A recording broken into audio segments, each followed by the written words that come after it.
Were you feeling deja vu when you were filming it? It was so funny. It was so different because on Buffy they'd be like, no, Sarah, you can do that. Just go through that wall. And I'd be like, I'm really tired. I'm not sure if I should go through that wall. And when we were doing the sequence, like, okay, we got these stunt doubles. And I was like, for what?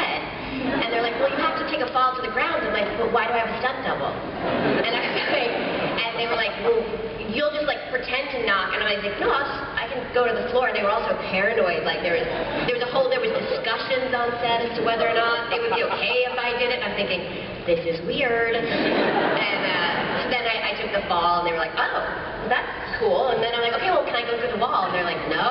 And I just thought it was so funny, and they wouldn't let me do it. And I kept asking. I wanted to go through the wall.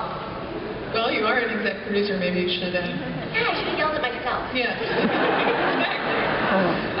How does it work exactly when you're shooting scenes opposite yourself? Are you talking to a stand-in or a tennis ball on a stick, or what's? You know, we're still figuring it out.